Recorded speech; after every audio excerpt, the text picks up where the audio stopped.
네. 네, 안녕하세요. 저는 교육분과의 김에라 카리스마입니다. 올해도 어김없이 사순시기를 허락해 주신 주님께 감사드립니다. 우리를 사랑하셔서 하느님이신 분이 인간이 되셔서 우리와 똑같이 순환받으시고 돌아가셨습니다. 그러하신 그분의 뜻을 알아차리고 그분의 발자취를 따를 수 있도록 저에게 좋은 말씀을 준비해 주신 살레시오회 양승국 스테파노 신부님을 소개해 드립니다. 신부님은 1985년 살레시오회에 입회하셨고 1994년 사제 서품 받으시고 로마 살레시오 대학교 영성신학을 수학하셨고 살레시오회 광구장을 역임하셨습니다. 현재 충남 태안 살레시오 비정센터에서 사목하고 계십니다. 그래서 굉장히 먼 거리를 오셔서 말씀해 주시는 겁니다. 그리고 저서로는 축복의 달인, 기도 맛들이기, 흥미진진 성경 읽기, 성모님과 라면, 실패는 없다 등 다수가 있습니다. 그리고 매일 올려주시는 복음 묵상글이 굉장히 유명합니다.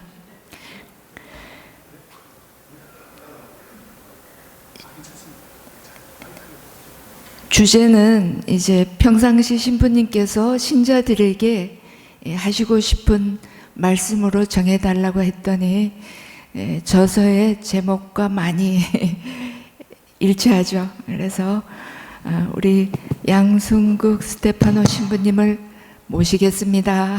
박수로.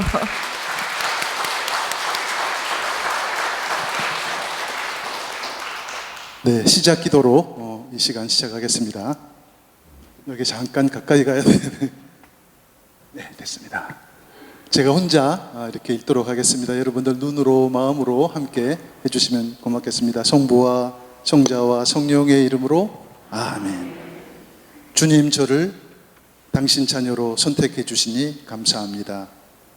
저에게 마리아를 어머니로 주시니 감사합니다. 저에게 교회를 통해 선교 사명을 주시니 감사합니다. 저에게 당신의 신비를 열어 보여주시니 감사합니다. 저를 도와주는 여러 형제 자매를 주시니 감사합니다. 제 길을 가로막고 저를 힘들게 하는 이들한테도 감사합니다. 그들은 저를 거룩하게 되도록 도와주기 때문입니다. 주님, 저를 이 은총의 독방으로 이끌어 주셔서 감사합니다. 당신의 쓴 잔을 제게 나누어 주시니 감사합니다. 영광이 성부와 성자와 성령께, 성부와 성자와 성령의 이름으로 아멘. 네, 다시 한번 인사드립니다. 안녕하십니까?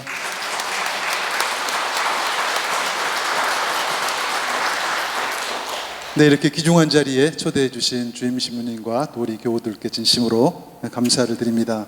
제가 특강을 좀 여기저기 다니는데 주로 한 번, 많아봐야 두 번인데 이렇게 세 번을 하게 되는 경우는 처음인 것 같아요. 그래서 너무나 제가 개인적으로 좀 부담스럽기도 하지만 또 굉장히 영광스럽고 감사하는 그런 마음입니다. 아무쪼록 이 세 번의 특강을 통해서 여러분들이 좀 더 주님께 더 가까이 가시고 또 주님의 순환에 더 크게 참여하시고 그 부활의 기쁨도 많이 누리시는 여러분이 되셨으면 하는 바람으로 오늘 새벽 어디서 왔을까요? 충청남도 그 태안반도 북단 딱 3시간 걸렸습니다. 네, 전속력으로 달렸는데도 3시간. 네, 아무튼 반갑고요. 이 기도는 누가 바친 기도냐 하면 그 베트남이 공산화되는 과정에서 옥고를 치르신, 제도 없이 옥고를 13년 동안 치르신 베트남의 가경자, 복자가 되기 전에 가경자 돌아가셨죠. 구엔반 투안 추기경님께서 옥중에서 이렇게 지은 감사 기도입니다. 저도 평소에 불평불만이 굉장히 많은 사람이었는데 이 추기경님이 지으신 책이 있어요. 희망의 길, 또 희망의 기도, 오늘 이 순간을 살며, 이런 추기경님 책을 한 권 읽다 보니 계속 읽게 되더라고요.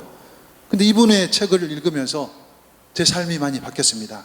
불평불만을 좀 접어두고 대신에 감사의 삶으로 나아가자, 이런 결심을 많이 하고 있습니다. 주기경님께서는 아무런 죄도 없이 그냥 공사나 되는 과정에서 이렇게 옥에 갇히셨는데, 근데 얼마나 억울하겠어요. 또 주교님으로 살다가 수인이 된 거예요. 독방에 갇힌 거예요. 좀 혹독한 그런 그 고통이었죠. 근데 끊임없이 독방 안에서 감사 기도를 바친 거예요. 나중에 회고하시면서 내가 건강 유지를 하게 된 비결은 끊임없는 감사 기도였다. 그러면서 추기경님 말씀을 이어가는데 너무나 은혜롭습니다.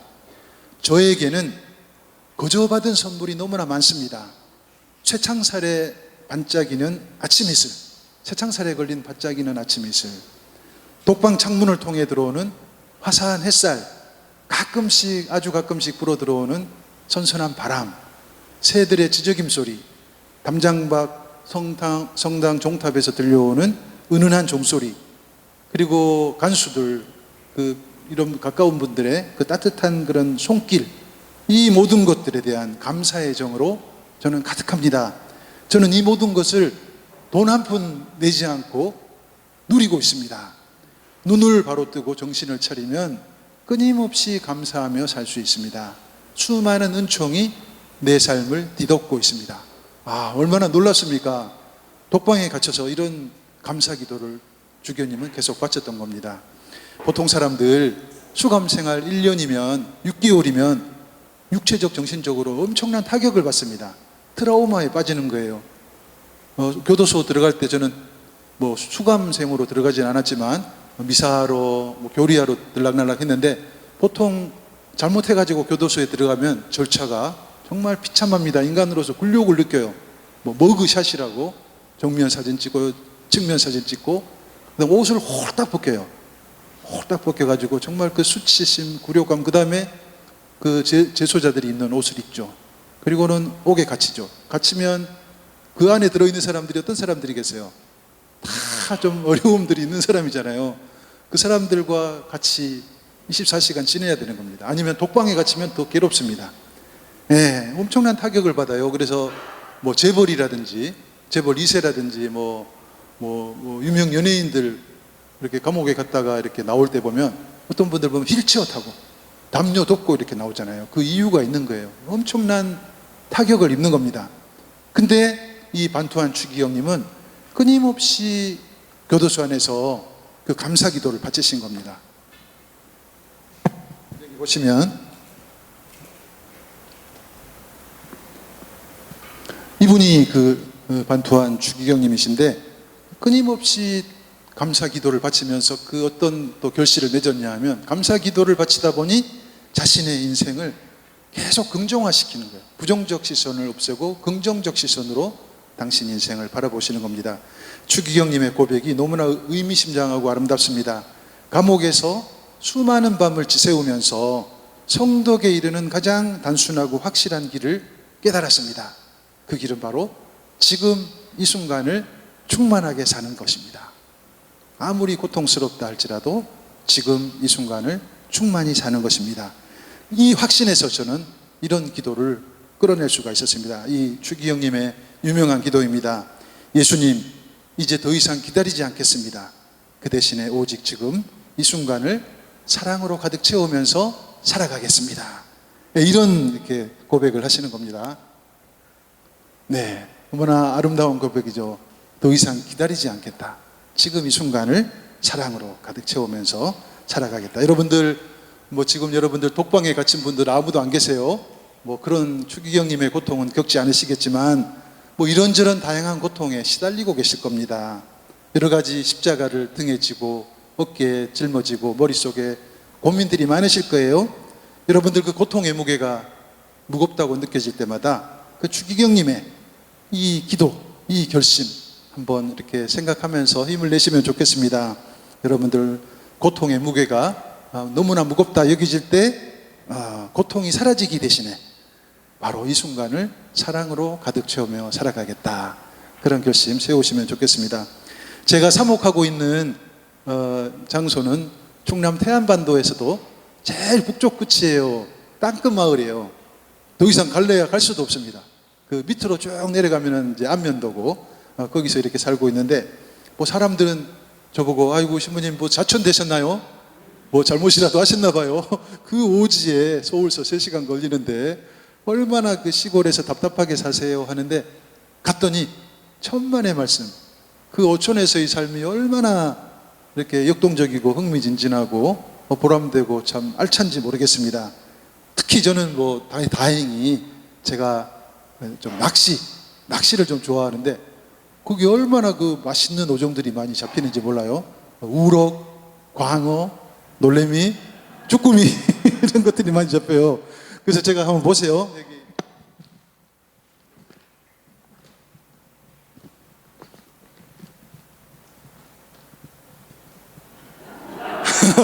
제가 한번 2시간 만에 얼마나 저만큼 6.5kg 제가 그 키로수까지 이렇게 재놨습니다. 근데 그 낚시꾼들이 이렇게 저런 고기는 잡으면 얼마나 기분 좋아하죠. 회도 떠먹고 뭐 매운탕도 끓여 먹고 얼마나 좋아하죠. 그 키로당 뭐 2만 원, 3만 원 해요. 돈 버는 겁니다. 네, 근데 가끔씩 저것만 잡히는 게 아니라 좀 웃기는 고기들이 잡혀요. 이 낚시꾼들이 제일 재수 없어 하는 고기가 있습니다. 이 뭔지 아세요? 보고예요. 보고 중에서도 쫄병 보고, 쫄복이라고 쫄복. 네, 근데 이 녀석이 잘 잡히는데 아무 쓸모 없어요. 저거 잘못 먹다가 죽어버립니다. 독이 있어가지고. 그래가지고 너무나 웃기는 것은 딱 걸어 올리면 새끼 손가락만 합니다. 크기가. 근데 조금 있으면 이상한 행동을 해요. 저렇게 자기 몸을 빵빵하게 부풀리는 거예요. 그래서 그걸 보고 저는 어떤 생각을 했냐면, 야, 이놈이 자기 나름대로 나 무서운 놈이니까 조심하라. 경고 신호를 보내는 거예요, 나한테. 근데 저는 어떻게 생각해요? 아이고 무서워라, 도망가자 하겠어요? 제 머릿속에 야, 참 웃기는 놈이다, 웃기는 놈이다. 어떤 낚시꾼은 저 빵빵하게 부풀려 오르는 것을 발로 팍 밟아버려요. 빵 터뜨려 버립니다. 근데 제가 이 말씀 드리는 이유는 많은 경우 우리는 저 쫄복처럼 살아가요. 아무 든 것도 없는데 이렇게 어깨에 힘을 주고 또 목에 힘을 주고 빳빳하게 힘을 주고 삶이 얼마나 피곤하겠습니까? 네. 그런 우리를 보고 하느님께서 어떻게 생각하실까요? 제 생각하고 똑같습니다. 야, 이거 웃긴 놈이로구나 하고 제 뒤통수를 치시더라고요. 저는 지난 수도 여정안에서 그런 체험을 많이 했습니다. 나 정도면 잘 사는 수도자지, 내가 이런 사람인데 했을 때 하나님이 절대로 그냥 두지 않으시고 뒤통수를 제대로 치시더라고요.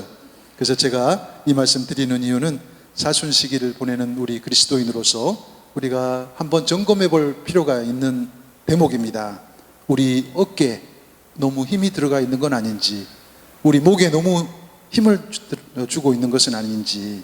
그래서 이 사순 시기는 바로 스트레칭 하는 기간입니다. 목에 어깨에 힘을 빼고 내가 누구인데가 아니라 나는 정말 보잘것없는 인간입니다. 나는 원래 티끌이고 흙이었습니다. 근데 하느님께서 나에게 생명의 숨결을 불어넣어 주시고 이 땅에 살게 하시고 이 좋은 사람들 사이에서 이 아름다운 대자연 속에 나를 살게 하셨습니다. 그저 감지덕지하면서 하루하루 열심히 살아가겠습니다. 이런 고백을 하는 시기가 바로 이 사순 시기다 저는 생각합니다. 그래서 한번 어깨, 목에 잔뜩 들어가 있는 힘을 한번 이렇게 쭉 빼시는 그런 노력을 한번 이 사순 시기에 해보시면 좋겠습니다.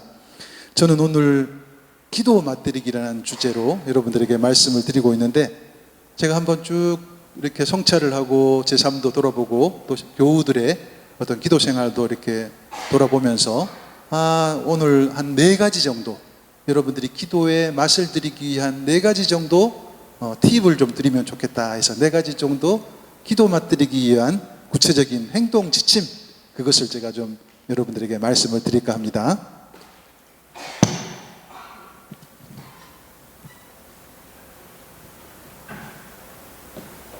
아까 감사기도에 대해서 먼저 말씀드렸는데, 첫 번째, 감사기도를 생활화하자. 우리는 많은 경우 너무 청혼기도에 집중되어 있어요. 청혼기도에 집중되어 있으니 하느님도 얼마나 고달프시겠습니까? 이놈도 이거 해주세요, 저놈도 이거 해주세요, 이 나라도 이거 해주세요, 저 나라도 이거 해주세요. 하느님이 너무 고달픈 거예요. 근데 그 대신에 여기저기서 하느님 감사합니다 이렇게 외쳐보세요. 얼마나 하느님이 기쁘시고 흐뭇하시겠습니까? 저는 최근에 아주 기분 좋은 체험을 한 가지 했습니다. 한 형제가 저를 찾아오셨는데 좀 특별한 분이었습니다. 어려웠던 시절에 그냥 옥고를 치른 거예요. 나라를 위해서 일하다가, 자기 잘못이 아니라 나라를 위하다가 옥고를 치르신 분인데, 그래가지고 옥고도 그냥 1, 2년이 아니라 4년간 억울한 조직을 위한 옥생활을 하신 거예요. 그래서 이제 나오셨는데 제일 먼저 저에게 오신 거예요. 그러면서 거듭 감사 인사를 하시는 거예요. 왜 그러세요? 왜 자꾸 저한테 감사 인사를 하세요? 그랬더니 이유가 있더라고요. 처음에 수감돼 가지고 너무 억울하고 기가 막히고 답답하고 그래가지고 정말 이렇게 살아야 해서 뭐하나 하는 생각을 하고 있을 때 누군가가 책을 한 권 툭 던져주더라는 거예요. 근데 그 책을 딱 펼쳐보니 글자 하나, 문장 하나, 한 단락 한 단락이 다 자기한테 하는 말 같더라는 거예요. 그 책을 그래서 7번, 8번, 10번을 읽었다는 겁니다. 책을 읽으면서 원망이나 불평이 사라지고 희망을 가지고 열심히 신앙생활을 하고 자기는 그 4년간의 생활을 통해서 오히려 영적으로 육적으로 더 단단해져서 나오게 됐는데, 그 책이 좀 부끄럽지만 제가 쓴 책이에요.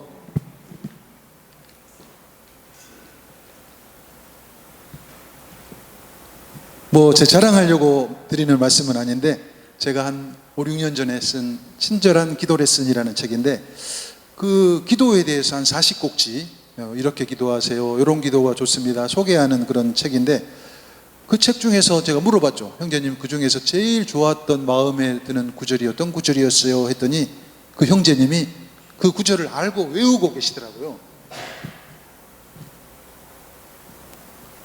제가 감사기도에 대해서 꼭지에 쓰면서 넬슨 만델라 대통령의 그 고백을 제가 이렇게 소개를 했었거든요. 넬슨 만델라 대통령이 그 교도소 안에서 이런 고백을 하셨습니다. 저는 교도소에서 언제나 하느님께 감사했습니다. 하늘을 보고 감사하고, 땅을 보고 감사하고, 물을 마시며 감사하고, 음식을 마시며 감사하고, 강제 노동을 할 때도 감사하고, 늘 감사했기 때문에 건강을 지킬 수 있었습니다.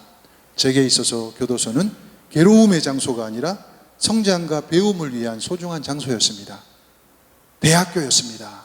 그렇게 고백을 하시는 겁니다. 여러분들, 주님 은총 안에서 영적, 육적으로 건강하게 행복하게 지내고 싶으시다면 이제 청혼 기도는 좀 줄이시고 감사 기도로 우리 기도를 한번 대폭 전환해 보시기 바랍니다. 오늘부터라도 매일 내 주변을 둘러싸고 있는 감사거리들이 어떤 것들이 있는가 한번 찾아보시기 바랍니다. 어제 어떤 형제님하고 만났는데 그 형제님도 감사 기도를 바치고 계시더라고요. 근데 좀 웃겼습니다. 뭘 그렇게 감사하세요? 했더니 내 나이가 72인데 아직도 술을 마실 수 있게 해주셔서 감사합니다. 너무나 그것도 참 가만히 생각하니 다른 사람들, 영감님들 막 그 평생 종량제라고 있거든요. 술을 그게 한계가 있어요. 소주 계속 마시다 보면 어느 순간 딱 브레이크가 걸리는 거예요. 의사 선생님이 이제 술을 끊으셔야 됩니다. 그런 분들 많아요. 영감님들 중에 정말 먹고 싶은데 의사 선생님이 이렇게 그런 이야기를 하니 끊는 사람이 많은데, 그 형제님은 평생 드셨는데도 아직 먹게 해주셔서 감사합니다. 예, 여러분들 한번 그 감사거리들을 한번 찾아보시기 바랍니다. 저는 확신 갖고 여러분들에게 말씀드릴 수 있습니다. 감사 기도를 지속적으로 바치다 보면 어두웠던 우리 삶 속으로 화사한 한 줄기 햇살이 자기도 모르게 이렇게 찾아든다는 거 여러분들 분명히 느낄 수 있을 것입니다. 근데 감사 기도는 잘 나갈 때, 일이 잘 풀릴 때만 바치는 것이 아니라 고통 중에서도, 죽어갈 때도, 임종의 병실에서도 하느님 저 한평생 잘 살게 해주셨네요, 감사합니다 하고 그런 기도를 진정한 감사 기도라고 할 수 있겠죠. 제가 피정센터에서 일하다 보니 주로 하는 일이 어떤 일이냐 하면 뭐 쓰레기 분리수거 뭐 이런 거예요. 그 다음에 피정객들이 왔다 가시면 그 이불 빨래, 요새는 그 이불 빨래가 중요하더라고요. 오시는 손님들이 제일 유심히 보는 게 화장실이 깨끗한가, 이불이 뭐 머리카락이나 이런 거 있는가 없는가 유심히 봐요. 그래서 이불 빨래에 아주 공을 들이는데, 아이고 이거 죄송합니다. 감사드립니다. 아유 감사합니다. 네, 좋습니다.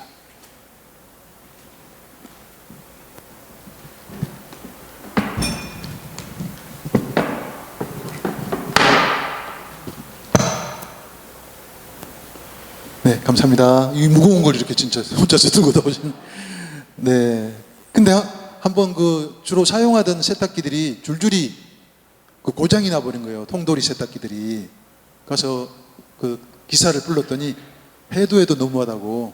이거 20년 지난 거다고.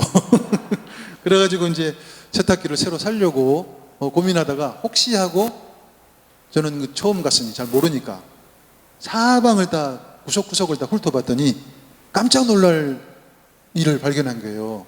어떤 창고 안에 엄청나게 큰 공장용 세탁기가 딱 하나 있는 거예요. 이게 혹시나 작동되나 해서 눌러봤더니 잘 돌아가는 거예요. 그리고 담요를 15장까지 넣어도 한 번에 빨리는 거예요.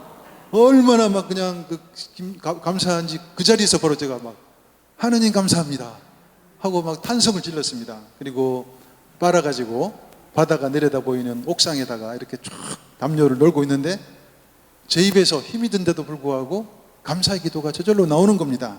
여러분들 별로 없을 것 같지만 천천히 한번 주변을 살펴보시면 여기저기 얼마나 감사거리들이 많이 숨어 있는지 모른다는 겁니다. 예수님께서도 감사 기도를 바치신 흔적이 여러 군데 복음서 안에 나타나 있습니다. 마테오복음 12장 25절 이런 감사 기도 바칩니다. 아버지, 하늘과 땅의 주님, 지혜롭다는 자에게서는 이 모든 것을 감추시고 철부지들에게는 드러내 보이시니 아버지께 감사드립니다. 감사하는 것입니다. 또 어떤 구절이 있을까요? 요한복음 6장 11절 성찬례를 거행하시면서 예수님께서는 빵을 손에 들고 감사를 드리신 다음 하여튼 이런 감사를 드리신 구절들이 있습니다. 한 번은 제가 갈 곳 없는 소녀들, 어린 소녀들 친딸처럼 키우시는 우리 살레시아 수녀님들이 운영하는 생활시설, 양육시설이 있는데 나자렛집이라고 이렇게 개원 25주년 미사를 하러 이렇게 갔었습니다. 그래서 미사를 끝내고 영성체 끝내고 영성체 후 시간에 3학년짜리 막내 소녀가 나와가지고 영성체 후 그 묵상 글을 낭독하는 거예요. 우리 집에 살면서 감사할 거리 37가지 감사거리를 쭉 이렇게 묵상글로 이렇게 읽고 있는데 그거 들으면서 제가 눈시울이 뜨거워졌어요. 왜? 한참 부모 보살핌을 받아야 될 그 초등학교 3학년인데 그 부모하고 같이 못 살게 돼서 그 시설에 왔잖아요. 주녀님들, 언니들하고 공동생활을 하는데 얼마나 힘들겠어요. 그냥 보기만 봐도 짠해. 그냥 쓰다듬어 주고 싶고 뭐라도 하나 주고 싶은 그런 소녀인데 그 소녀 입에서 감사 기도가 37가지나 줄줄이 흘러나오는 겁니다. 엄마 같은 수녀님들 함께 살게 해주셔서 감사드립니다. 좋은 언니들과 함께여서 감사합니다. 따뜻한 우리 집이 있어서 감사합니다. 언니랑 단둘이서 이 좋은 방을 쓰게 돼서 감사합니다. 계속 그렇게 감사 기도를 열고 했습니다. 당시 그 자리에 지역 국회의원도 와 있었고 구청장님도 와 있었는데 그런 분들 강심장이잖아요. 웬만해서는 눈물 한 방울 없는 사람들인데 다들 손수건을 꺼내서 눈물을 닦고 있었습니다. 감사 기도보다는 청혼 기도의 혈안이 되어 살아왔던 제가 굉장히 부끄러웠고 좀 비참해 보였습니다. 그 아이를 보면서. 그래서 여러분들 우리 기도 생활 안에서 감사 기도가 점점점 확장되면 얼마나 좋겠습니까? 눈을 크게 뜨시면 특히 육의 눈만 뜨는 게 아니라 영의 눈, 영한, 심한 마음의 눈을 뜨시면 감사거리들이 더 많이 우리에게 다가오리라 저는 생각합니다. 노년에 도달하신 루르드의 목격자, 성모 발현 목격자 벨라데타 수녀님이 한 번은 자신의 일평생을 총정리하시면서 감사 기도를 바치셨는데 진정한 의미의 감사 기도가 무엇인지를 잘 드러내고 있습니다. 이렇게 시작하십니다. 성모님께서 제게 발현하심에도 감사드리지만 발현하지 않으심에도 주님께 감사합니다. 이 기도에 사연이 있습니다. 성모님이 벨라데타와 다른 아이들에게 발현하셨는데 계속 평생 발현하신 게 아니라 딱 처음에 몇 번 발현하시고는 발현을 그치셨어요. 얼마나 답답했겠습니까? 근데 이분이 그렇게 기도 바치는 거예요. 발현하셨을 때도 감사하지만 이제는 확증을 주시고 더 이상 발현하지 않으심에도 감사드립니다. 기억력이 나빠서 아무리 노력해도 암기할 수 없는 제 무지와 어리석음에도 감사합니다. 수녀원에 들어왔는데 이 암기력이 좀 떨어졌던가 봐요. 그래서 원장 수녀님한테 야단도 많이 맞았는 거 봐요. 그걸 또 감사하고 있습니다. 원장 수녀님이 틈만 나면 저를 일생에 도움이 안 되는 존재라고 하신 것, 또 가진 폭언과 차별, 또 굴욕예방 처벌에 대해서도 감사드립니다. 그 원장 수녀님 좀 괴롭혔나 봐요. 네. 일생에 도움이 안 된다.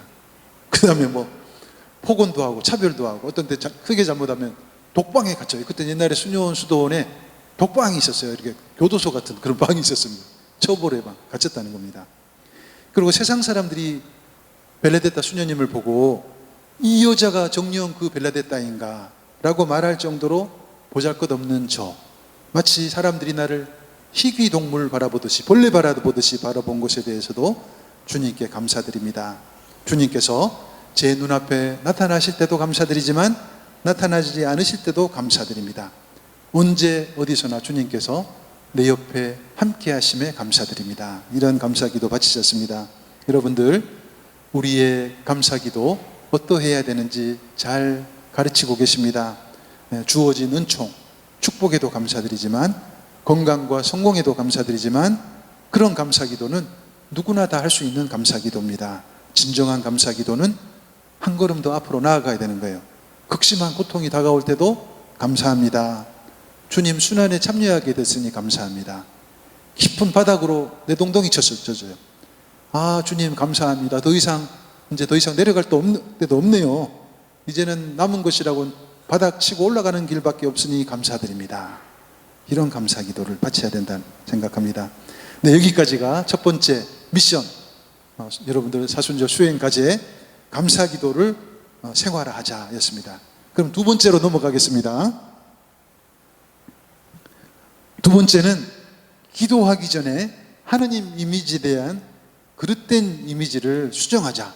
하느님 아버지에 대한 그릇된 이미지를 수정하자. 이게 굉장히 중요하다고 저는 생각합니다. 언젠가 제가 서울역에서 지방으로 출장 내려갈 때 빨리 도착했어요. 1시 열차인데 12시에 도착한 거예요. 그 점심시간이어가지고 그 식당으로 들어갔습니다. 갔더니 점심시간이어가지고 빽빽한 거야. 자리마다. 도로 나오려는데 사장님이 선생님 이리 오세요 해가지고는 어디를 안내해 주더라고요. 갔더니 상이 조그만해 2인용 식탁이에요. 그 앞에 어떤 아저씨가 앉아서, 할아버지가 앉아서 식사하고 있는데 그 앞에 앉으라고 하는 거예요. 나올라 하다가 또 할아버지 들어가려 하다가 앉았어요. 앉았는데 설렁탕을 드시고 계시더라고요. 저도 설렁탕을 시켜서 먹는데 한 5분이나 됐나 7분이나 됐나 전혀 모르는 어르신하고 앉아서 겸상을 한 거 아니에요. 너무나 난감한 거예요. 그 양반은 이쪽을 보고 나는 저쪽을 보고. 저는 초스피드로 그냥 밥을 먹었습니다. 근데 5분 남짓한 그 시간이 그렇게 괴로운 거예요. 지루하고. 며칠 전에도 저희가 요즘 법적으로 좀 법원에서 공방을 벌이고 있는 어떤 분이 계신데 그분과 잠깐 만난 적이 있었어요. 얼마나 어색합니까? 법정에서 다투고 있으니까. 이야기를 하다가 한 30분 지났나 했더니 3분도 안 지났어요. 그러니까 그런 거예요. 괴로운 사람하고 만나면 시간이 더디 간다는 겁니다. 근데 우리가 여러분들 연애 시절에 한번 떠올려 보십시오. 그 사랑하는 사람과 마주 앉아 있으면 어떻습니까?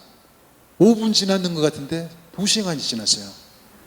시계가 멈췄으면 하는 그런 마음이라는 겁니다.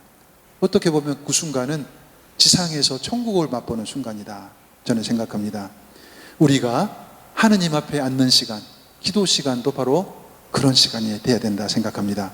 근데 의외로 많은 분들이 기도 시간을 그렇게 지루해하고 의미를 못 찾겠다고 하고 시간 낭비로 여기고, 그 이유가 도대체 뭐겠습니까? 우리가 지니고 있는 하느님 이미지, 그게 잘못됐기 때문이에요. 활기찬 기도 생활의 첫걸음은 그릇된 하느님 아버지의 이미지를 수정하는 작업입니다.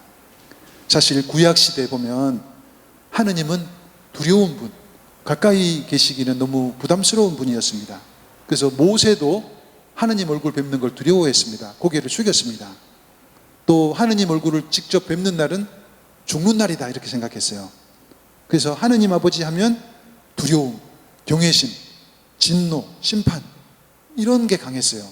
근데 은혜롭게도 이 땅에 육하강생하신 예수님께서 오랜 세월 베일에 쌓여있던 하느님 아버지의 얼굴이 어떤 건가를 딱 드러내 보이셨죠. 예수님의 얼굴을 보는 것은 하느님의 얼굴을 보는 거나 마찬가지거든요. 놀랍게도 그분은 우리와 똑같은 얼굴, 우리와 똑같은 육체를 지닌 분이고 우리를 향한 자비와 연민으로 가득 찬 분이었다는 겁니다. 그런 예수님께서 우리 인생 안으로 들어오시고 우리와 삶을 공유하시고 우리 슬픔을 당신 슬픔으로 여기고 우리의 눈물을 당신 눈물로 여기고 우리 눈물을 닦아주시고 바로 그것이 기도라는 겁니다. 기도가 힘드신 분들은 제가 이런 방법을 강력 추천해 드립니다. 기도하시기 전에, 본격적으로 기도를 시작하시기 전에 한 1분 30초라도 시간을 내가지고 이 작업을 해보시라는 겁니다. 짧게 우리 머릿속에 하느님 아버지의 얼굴을 떠올리는 거예요. 내 깊은 상처를 이렇게 따뜻한 당신 손길로 어루만져 주시는 하느님, 내가 눈물 흘리고 있는데 당신이 손수건을 꺼내가지고 친히 닦아주시면서 울지 마라 하고 내 눈물을 닦아주시는 하느님, 나를 꼭 끌어안고 힘겨워하는 나를 꼭 끌어안고 등을 토닥토닥 두드리면서 힘내라고 등 두드려 주시는 하느님, 또 나를 위해서 손수 커피를 이렇게 내려가지고 자 마셔라 하고 이렇게 건네시는 하느님, 나와 마주 앉아서 담소하시는 하느님, 실제로 바로 이런 하느님이 우리 예수님이시거든요. 그래서 여러분들 그런 하느님 이미지를 기도 시작하기 전에 떠올리고 기도를 한번 시작해 보시면 그 기도가 그렇게 감미로워지리라 저는 생각합니다. 하느님이 어떤 분이신가 하는 것은 성경 안에, 특히 복음 안에, 특히 루카복음서 안에 뭐 엄청나게 세밀하게 소개가 되고 있습니다. 하느님 자비가 복음서 안에 철철 흘러 넘친다. 특히 루카복음서 안에. 어느 구절이 가장 먼저 추천을 해 주시겠습니까? 하면 저는 제일 먼저 이 구절을 이렇게 추천합니다. 돌아온 탕자의 비유, 둘째 아들의 비유. 이 그림은 잘 아시는 바처럼 그 유명한 네덜란드 화가 렘브란트가 그린 그 탕자의 기양인데, 이분의 그림의 특징은 빛과 어두움의 조화예요. 보면 주로 빛이 있고 어두움이 있잖아요. 빛이 있는 것은 구원이고 생명이고 어두움은 죄고 죽음이고 그래요. 그분 특징이 모든 그림이 저런 식이에요. 그리고 빨간색은 뭐겠어요? 빨간색은 아주 고귀하고 거룩한 거, 하느님, 성모님 이런 분을 떠올리는 거죠. 이 특별한 그림 안에서 우리는 참된 하느님 아버지의 그 얼굴을 만날 수 있다는 겁니다. 저는 요즘 그 주말마다 피정을 하고 있는데, 주말 되면 전국에서 한 30명 이렇게 전국 각지에서 교우들이 저희 집에 와요. 근데 제가 2년 동안 제가 좀 반성을 했습니다.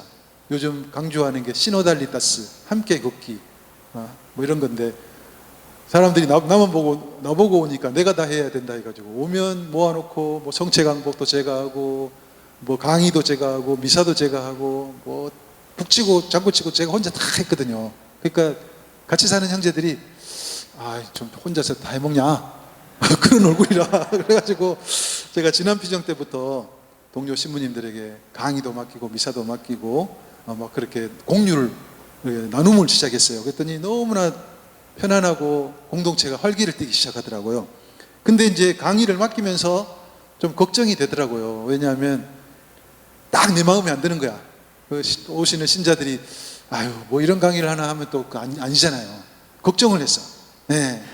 근데 아니나 다를까 신부님한테 제가 부탁을 했지. 신부님, 딱 1시간만, 아무리 길어도 1시간만 하셔야 돼요. 그 길어지면 신자들도 싫어하고 또 그 다음 프로그램에 지장이 있잖아요. 신신당부를 했는데 강의 시작하고 1시간 딱 끝나고 들어갔는데 문제가 또 생긴 거예요. 1시간이 지나 강의실에 들어갔는데 막 괴로워 죽겠는 거야, 사람들은. 너무 힘들어하고 있고 특강 주제가 보니 돌아온 탕자인 거예요. 근데 1시간이 지났는데도 아직도 탕자가 안 돌아와 있는 거야.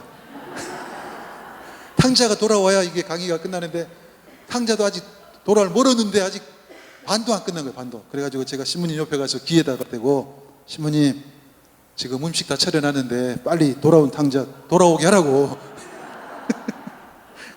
그러니까 왜 내가 근데 이해는 돼요. 왜냐하면 이 돌아온 탕자 비유가 너무나 아름답고 풍요로운 비유라. 할 말이 태산 같아요. 어떤 명강사 신부님은 이 그림 한 장 놔두고 일주일 동안 강의를 10번이나 하는 분도 봤습니다. 그만큼 풍요로운 탕자의 비유 스토리라는 겁니다. 여러분들 아마 이 비유를 다 파악하고 계시니 아까 그 신부님처럼 저는 길게 이야기는 하지 않고 그 몇 가지 모습, 몇 가지 측면을 여러분들에게 좀 소개를 해드릴까 해요. 먼저 여러분들이 딱 눈여겨보실 포인트가 하나 있습니다. 그건 뭐냐면 아버지의 탕자를 이렇게 둘러싸고 있는 두 손입니다. 자세히 보시면 이쪽 손하고 저쪽 손하고 크기가 달라요. 그죠? 이쪽 손은 좀 섬세한 어머니 손 같고 저쪽 손은 뭉툭한 아버지 손이라는 겁니다. 이건 뭘 의미하는가? 둘째 아들이 돌아왔을 때, 이 부드러운 손은 잘 돌아왔다. 얼마나 고생 많았냐. 타독이는 어머니 손이라는 겁니다. 어머니 손. 괜찮아, 괜찮아. 네가 돌아왔으니 괜찮아. 그리고 또 뭉툭한 손은 뭐냐? 다시는 내가 너를 놓치지 않겠다. 꽉 움켜진 아버지 손이라는 겁니다. 우리 하느님은 바로 이런 분인 겁니다. 죄인인 우리를 돌아갔을 때 한 손으로는 괜찮다, 괜찮다 격려하시고 한 손으로 내가 다시는 너를 나락에 떨어뜨리지 않겠다. 꽉 붙잡는 아버지 손이라는 겁니다. 이렇게 하느님 아버지 안에는 부성과 모성이 공존하고 있다는 겁니다. 우리 부모님들, 자녀들과의 관계 안에서 바로 이런 노력을 하셔야 돼요. 한 방향으로만 계속 가면 안 됩니다. 맨날 두드리기만 주면 안 돼요. 두드려 주기도 하지만 꽉 붙으시기도 해야 된다는 겁니다. 진정으로 사랑하는 아버지라면 이제 2살 박이, 3살 박이가 막 걸어 다니다가 장난삼아 차도로 막 뛰어들어요. 그럴 때 어떻게 해요? 그때 부드럽게 애야 그러지 마라 이렇게 말 안 하잖아요. 어떻게 합니까 보통? 달려가서 완전 냈다 뒤통수를 한 대 갈기잖아요. 이 자식이 너 죽으려고 환장이냐 미쳤냐 손을 하고 막 인도로 끌어당기잖아요. 불같이 화를 낸다는 겁니다. 우리 아버지도 하느님도 마찬가지라는 겁니다. 우리가 죽음으로 갈 때, 죄에 빠져 살 때 뒤통수를 제대로 때리고 꽉 끌어다니시고 욕을 막 엄청난 욕을 하신다는 겁니다. 우리 아버지도 우리에게 그렇게 하신다는 겁니다. 그러나 또 마냥 그렇게 가면 안 되겠죠. 조금 지나서 아버지도 또 마음이 좀 미안한 마음이 들어서 머리 쓰다듬어 주면서 아까 내가 너무 심하게 했는데 너 그렇게 가다가 뭐 죽어. 그럼 어떻게 하겠냐고 또 달래는 거예요. 또 칭찬하고 격려하고. 그게 바로 우리 아버지의 모습이라는 겁니다. 또 한 가지 주목할 점이 있습니다. 아버님의 눈입니다. 눈. 이 탕자의 귀한 그림은 그 렘브란트가 삼전수전 다 겪고 세상을 떠나기 2년 전에 그린 그림인데 그때 렘브란트가 눈이 거의 실명 상태였다는 겁니다. 그러니까 자신의 얼굴을 반영한 거예요. 눈이 거의 짓무른 아버지의 눈, 거의 시각장애인의 눈을 하고 있는 아버지의 얼굴은 무엇을 강조하시는가? 아버지는 죄로 물든 우리들의 지난 과거, 악행, 배신에 아예 눈을 감아버리는 거예요. 우리들의 나쁜 점을 아예 보지 않으시는 겁니다. 아버지는 우리의 어두운 과거에 눈을 초점을 맞추지 않으시고 우리의 미래, 새 출발에 초점을 주신다는 겁니다. 성장기에 있는 자녀들, 아버님도 어머님들 바라보시면 좀 답답하시겠죠. 실수투성이고 미성숙하고 오락가락하고 계속 반복하고 잘못을. 그러나 여러분도 그러셨잖아요. 실수하면서 성장한다는 겁니다. 자녀들이 실수할 때마다 그때마다 막 족치고 엄벌을 주신다면 그 자녀들이 가출할 거예요. 그때 불러서 혼내고 야단치고 그러면 자녀와의 관계가 되돌아올 수 없는 강을 건너버린다는 겁니다. 때로 이 하느님 아버지처럼 눈을 감아주실 필요도 있다는 겁니다. 때로 알고도 모른 채 하고 기다려줄 필요도 있다는 겁니다. 또 한 가지 소개해드릴 아버지의 모습이 그 아버지가 입고 계시는 그 외투, 망토, 빨간 망토 그거예요. 큼지막한 외투. 저기에 눈길을 끄는데 그게 의미가 또 있습니다. 세상 따뜻한 색상이고 큼지막하고 곱습니다. 아치형을 닮았습니다. 새들이 깃들이기 좋은 공간이라는 겁니다. 세상에 지친 나그네들이 이렇게 쉴 수 있는 어떤 쉼터, 장막이라는 겁니다. 헬리나 오웬 신부님이 이런 표현하십니다. 새끼를 품고 있는 어미새의 형상을 연상시킨다. 결국 아버지의 커다란 망토는 자녀들이 보살핌 받고 보호받을 수 있는, 안전하게 쉴 수 있는 아버지의 품을 의미한다는 겁니다. 네, 오늘 우리 부모님들, 우리 자녀들이 이렇게 쉴 수 있는 그런 보금자리, 품이 되어 주셔야 된다는 겁니다. 아무리 자녀들이 마음에 안 든다 할지라도 그래 와 또 용서해주고 괜찮아 다시 다독이고 괜찮다고 그런 어떤 노력들 바로 아버지로서의 모습이다 생각합니다. 많은 사람들이 이 렘브란트의 돌아온 탕자를 보면서 이렇게 좀 잘못 생각하세요. 나는 돌아온 탕자인가 아니면 아버지와 같이 지냈던 첫째 아들인가, 그것만 파악하려고 노력하는데 렘브란트는 그게 아니라는 겁니다. 우리 인생의 가장 궁극적인 목적은 자비로운 아버지가 되는 것이다. 우리 모두 자비로운 아버지가 되는 것이다. 여러분들 심각한 잘못을 저지르고 이렇게 돌아오는 아들, 어깨에 힘이 다 빠져서 더덜더덜 걸어오는 둘째 아들을 향해서 맨발로 뛰어나가서 맞이하시는 하느님, 있는 힘을 다해서 끌어안아 주시는 하느님, 더 이상 놓지 않겠다고 꼭 붙드시는 하느님, 괜찮다면서 등을 두드려 주시는 하느님, 이런 하느님을 본격적으로 기도하시기 전에 한번 머릿속에 꼭 한번 떠올려 보시고 기도해 보시기 바랍니다.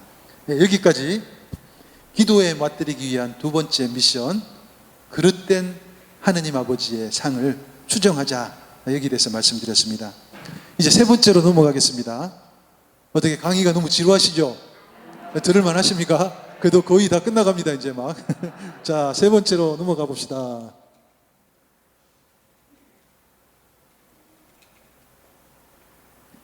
자, 세 번째는 기도 중에 기도, 미사의 풍요로움을 만끽하자. 이거 정말 중요한 것 같습니다.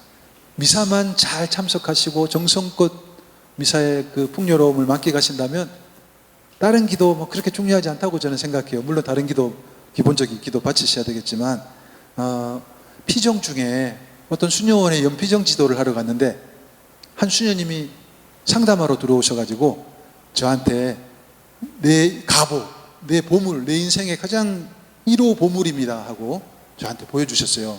저는 수녀님이 뭐 백금 반지라든지 뭐 다이아나 뭐 이런 게 있나 하고 뭐예요 봤더니 사진을 몇 장 저게 보여주시는데, 수녀님이 로마에 계실 때, 공부하실 때 요한 바오로 2세 교황님이 미사를 집전하실 때 알련을 하셨는데 너무나 어렵게도 교황님이 당신 가까이 다가오셨다는 거예요. 그래서 교황님이 당신 머리에 손을 딱 얹어 주셨다는 거예요. 그래서 그걸 딱 찍었더라고요. 그 사진 한 장.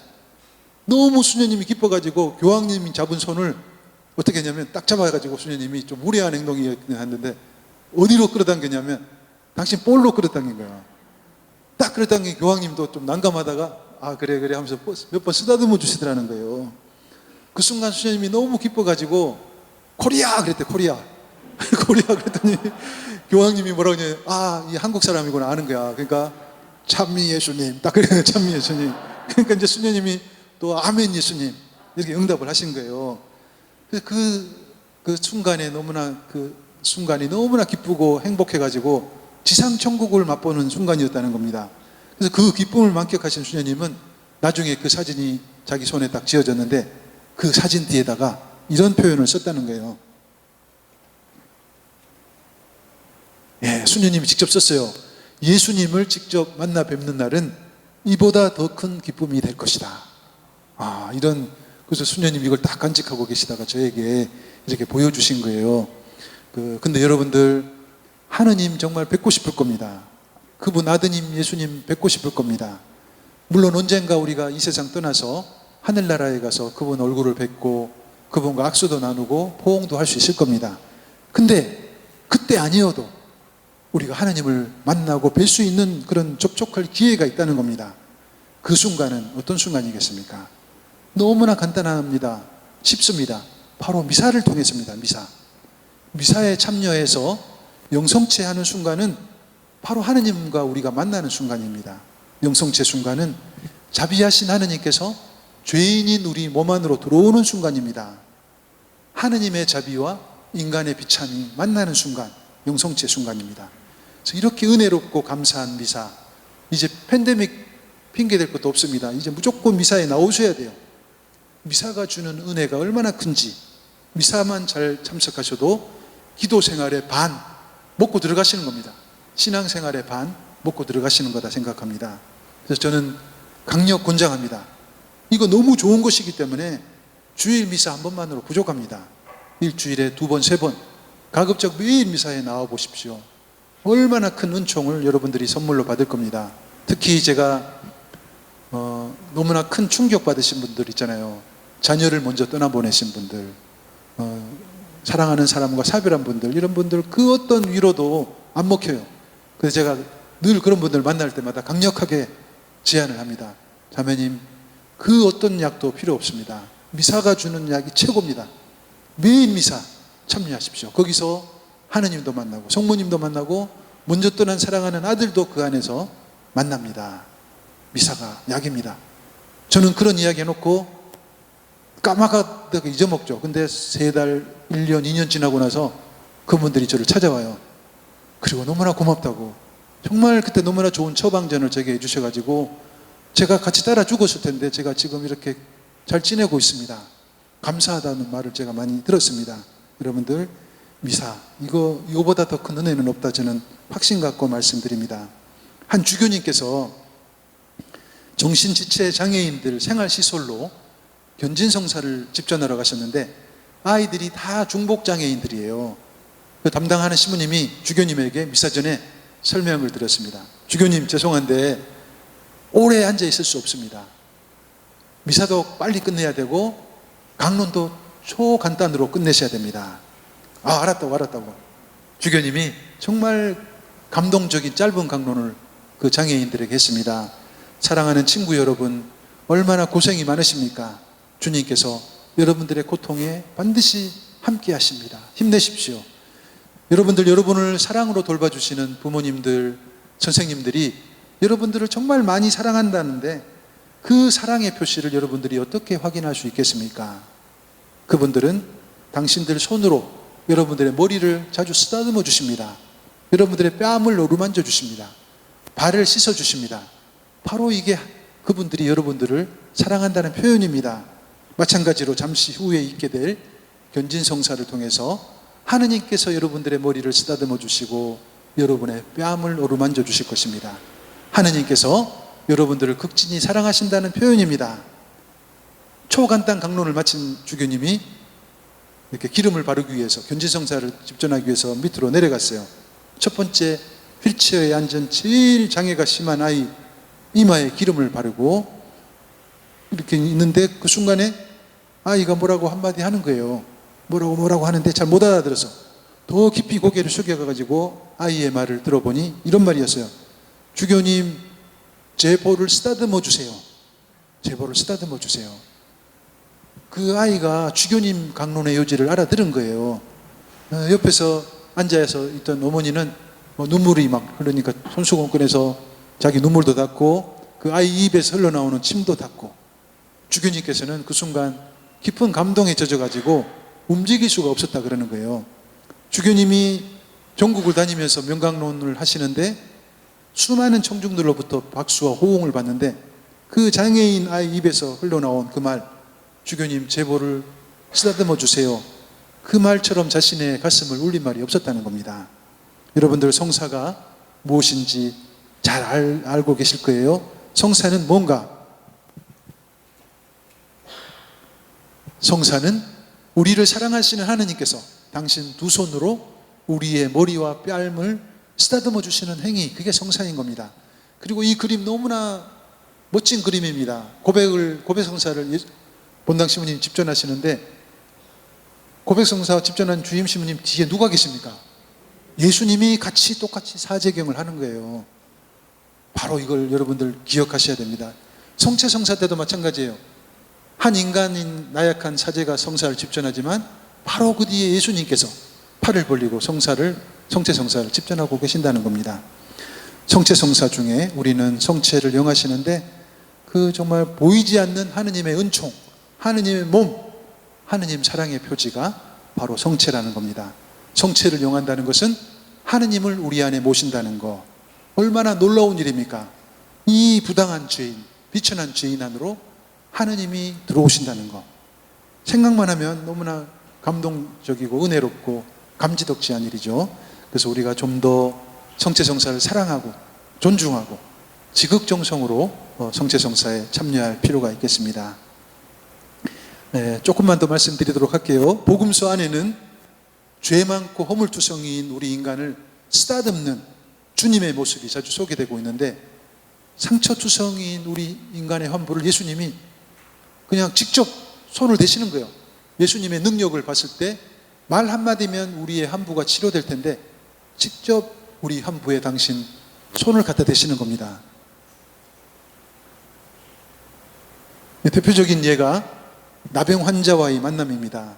한 가련한 나병 환자가 예수님께 다가와서 무릎을 꿇습니다. 얼마나 절박했던지 율법까지 어겨가면서 예수님 가까이 다가왔습니다.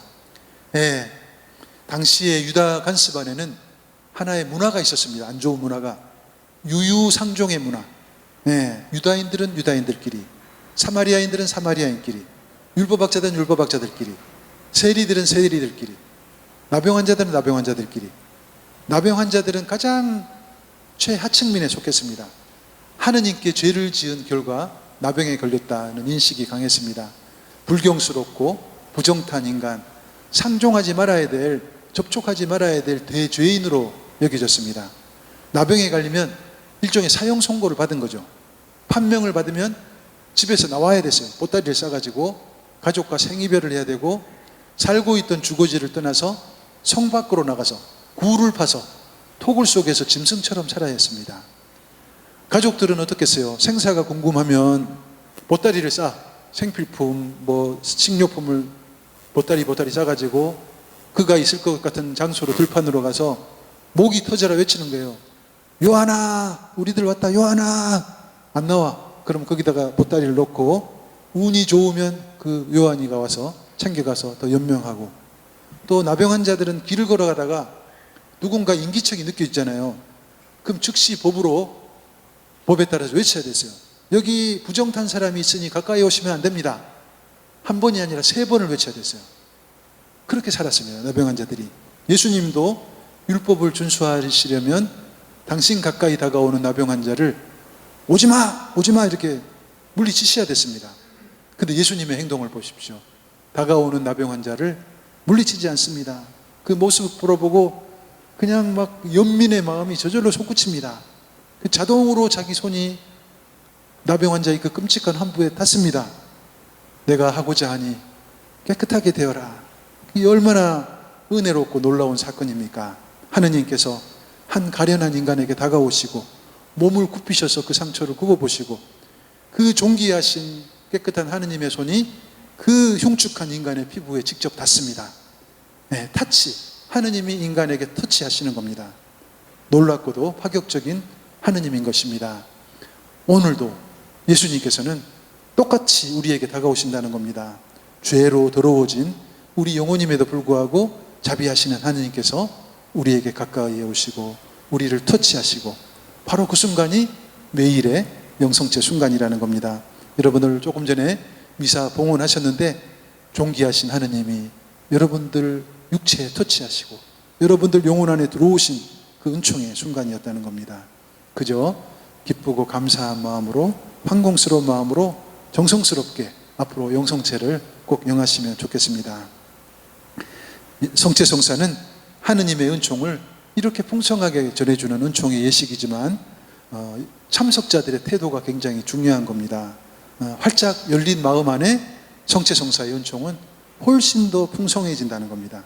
우리가 기름지고 좋은 땅이 될 때 성체성사는 더 우리에게 풍성한 은총을 선물로 준다는 겁니다.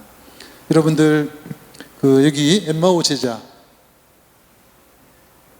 엠마오로 길을 걸어가는 제자들 사이로 예수님께서 이렇게 끼어드십니다.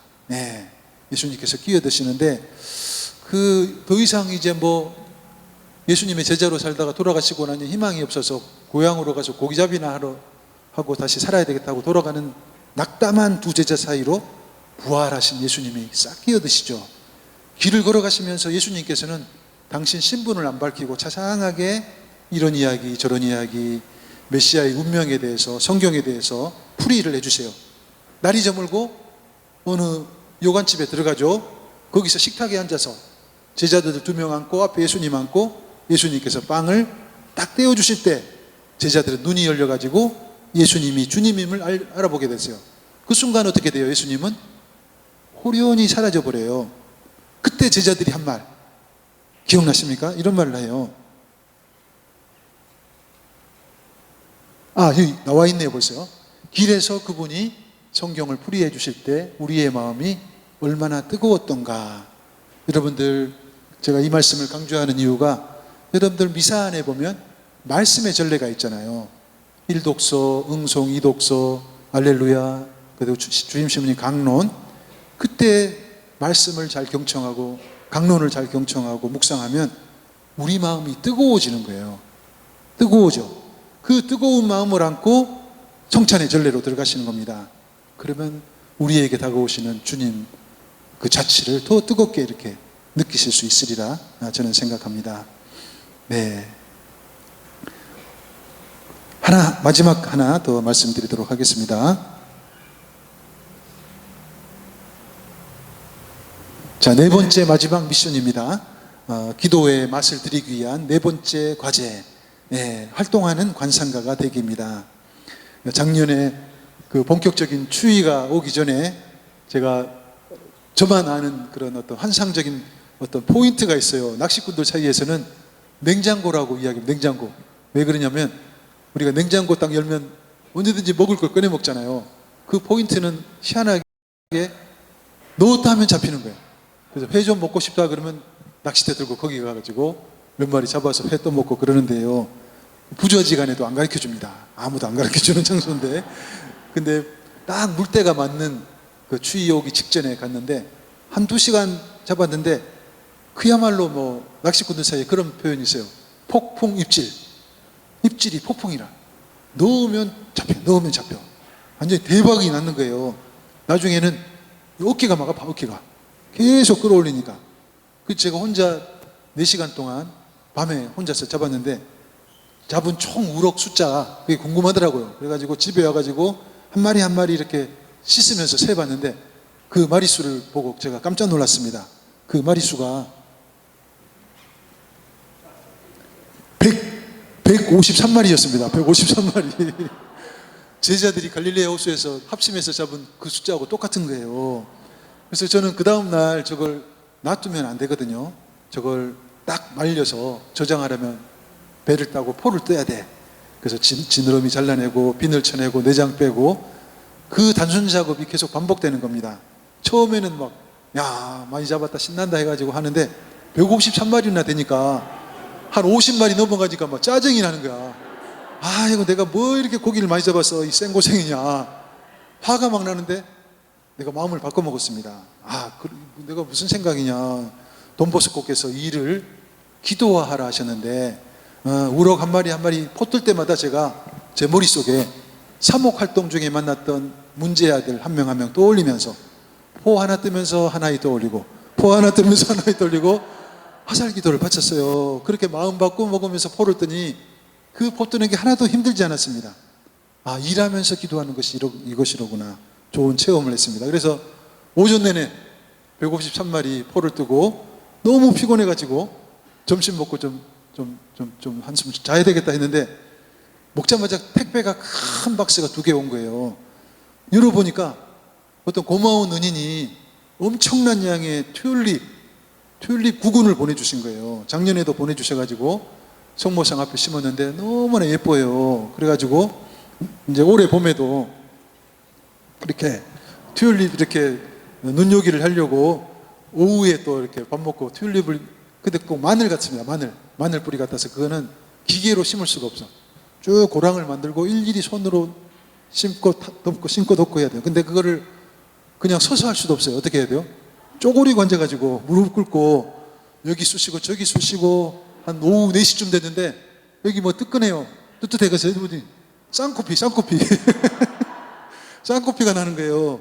그럴만도 한 것이 어제 밤늦게 밤낚시했지. 오전 내내 우럭포 떴지. 오후 내내 쪼그리고 앉아서 툴리시면 몸이 안 견뎌내는 거예요. 처음에는 내년 봄에 얼마나 예쁠까 막 기뻐서 했는데 2시간 지나니까 원망이 되는 거야. 아니 튤립 뿌리를 적당히 보내주지 이게 몇천 뿌리나 보내줘가지고 이게 이 고생을 하게 하나. 또 마음을 바꿔먹었어요. 아까처럼 똑같이 한 뿌리 심으면서 췌장암으로 고생하시는 자매님, 피정하셨던 자매님 떠올리면서 기도해드리고 또 한 뿌리 심으면서 손자 때문에 고생하시는 자매님 기억해서 기도하고 그렇게 뿌리를 심으면서 기도를 하니까 그게 힘들지 않았다는 겁니다. 제가 이 말씀 드리는 이유가 있습니다. 교황님께서 즐겨 사용하시는 단어가 있습니다. 시노드에도 등장하는 용어인데 신앙감각 말 들어보셨을 거예요. 우리가 신앙감각을 지닐 때와 지니지 않을 때 천지 차이입니다. 신앙감각을 지니고 살아갈 때 식사 준비, 설거지, 청소 이런 일상사들이 짜증거리야. 저놈들은 뭐하나? 왜 나만 이 설거지를 해야 돼? 이런 서운한 마음, 분노가 치밀죠. 근데 신앙감각을 지닐 때 그 자질구레한 일들도 기도화가 될 수 있는 겁니다. 사랑의 봉사가 될 수 있는 겁니다. 이런 면에서 기도 그렇게 어렵지 않습니다. 우리가 매일 행하는 작은 일들, 소소한 일들, 그것을 기도하는 마음으로, 사랑하는 마음으로 이렇게 실천하는 겁니다. 이 일을 기도화하는 것, 활동하는 관상가가 되는 것입니다. 우리가 힘겹게 살아가는 인간들을 바라볼 때 측은지심의 시선으로 바라보고 그를 무시하지 않고 그의 이야기를 귀담아 들어주고 작은 것이만 칭찬해주고 격려해줄 때 그것도 아주 좋은 기도가 되는 것입니다. 활동하는 관상가가 되는 비결입니다. 또 동료 인간 안에 현존하시는 하느님을 발견하시는 것, 그 하느님을 섬기고 사랑하는 것, 어떤 의미에서 기도고 관상인 것입니다. 네, 오늘 이렇게 저는 기도 맛들이기라는 주제로 기도의 참맛을 드리기 위해서 4가지 미션을 드렸습니다. 그 4가지 미션 한번 종합 보겠습니다. 첫 번째 뭐였습니까? 감사 기도를 생활화하자. 두 번째, 하느님 아버지에 대한 그릇된 이미지를 수정하자. 세 번째, 기도 중의 기도, 미사의 풍요로움을 만끽하자. 네 번째, 활동하는 관상가가 되자. 그래서 제가 일부러 많이 말씀 안 드리고 딱 4가지 여러분들을 이번 사순 시기에 실천해 보라고 이렇게 소개를 해드렸습니다. 여러분들 이렇게 오늘 첫 시간 너무 길었나요? 아이, 말씀만 그렇게 하지 마시고 솔직히 이야기해 보세요. 다음 시간에는 조금 더 짧게 하겠습니다.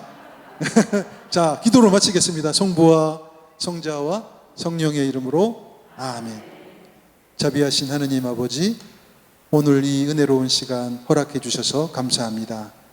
이 자리에 함께한 우리 왕십리 본당 교우분들 한 분 한 분 축복하시고 필요한 은총 베풀어 주소서. 사순 시기가 깊어가는 이 순간 우리 모두 하느님이 얼마나 다정하시고 사랑 많으신 분이신지를 깨닫게 하시고 매일의 미사 안에서 그 자비하신 하느님을 만나게 하소서. 매일 우리가 직면하는 고통 가운데서도 우리 입에서는 감사 기도가 흘러넘치게 하시고 일상의 모든 것 안에 살아계시는 하느님을 만나 뵙는 활동하는 관상가가 되게 하소서. 우리 주 그리스도를 통하여 비나이다. 아멘. 성부와 성자와 성령의 이름으로 아멘. 수고 많으셨습니다. 네, 감사합니다.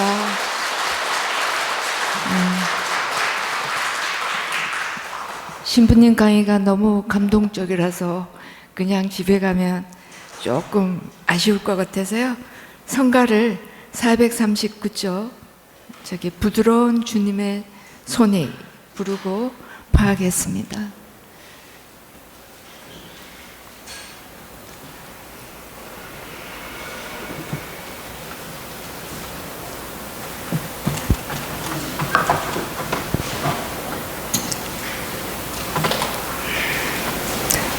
엘리사베트. 네.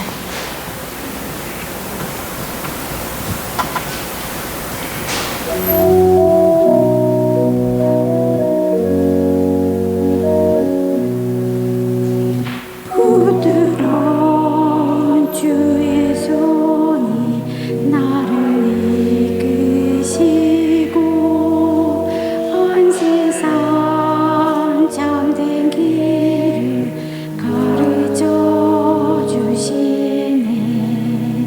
주여 너를 주님 모두 받을 성실함도